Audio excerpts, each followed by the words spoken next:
Good morning, everyone. Dagmar Bryant here. It's a beautiful morning here in Northamptonshire in the UK. One of the things that occurred to me was, thinking about this world and the world that we live in at the moment. I know it can't go on forever. There will be an exit to this time, and let's stay and focus on the positives of that, because we know if it goes on indefinitely, there will be some real problems. But let's stay on the positive. What can you imagine might be the kind of industries that will survive outside of this lockdown? For example, we know that nurses, doctors, emergency services, police, fire, all of that, those kind of things will go on. That's just a necessity. But what are you going to do when you finally get out of lockdown? Like for me, I know I'm going to be wanting to go to the hairdresser and get some hair done.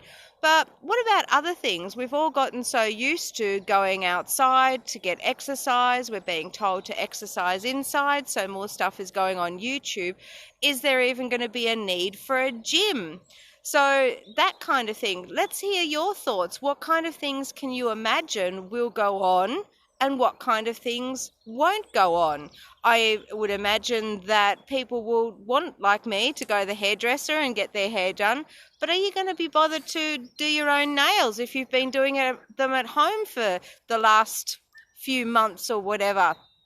What else are you going to be doing? Are people wanting to be going to restaurants? Are they going to be fearful of being too close to others? I remember in the good old 80s when video came in, everybody said, theatres are dead, nobody's going to want to go to the cinema. But that's not actually what happened. Sure, there was a lull for a little while in theatre attendance and in cinemas and all that. But after a while, there was a real resurgence in people going to the cinema because people wanted community. And I would suggest that going forward, people more than ever will want some kind of community.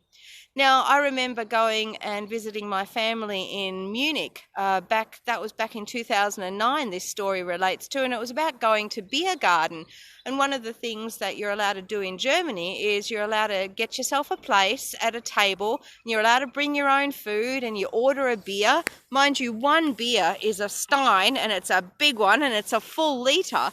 But it was all about community. And Detlef, Ingrid, looking forward to seeing you guys all again. Tony, Margot, looking forward to doing that again with you. Is that the kind of thing that we're going to be doing? More than going to restaurants, we're going to go out and just want to be outside in the outdoors, enjoying community and family.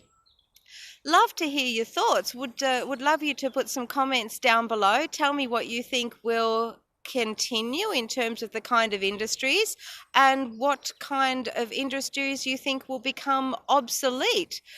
Very interesting little exercise. Have a fabulous day, and talk to you again tomorrow.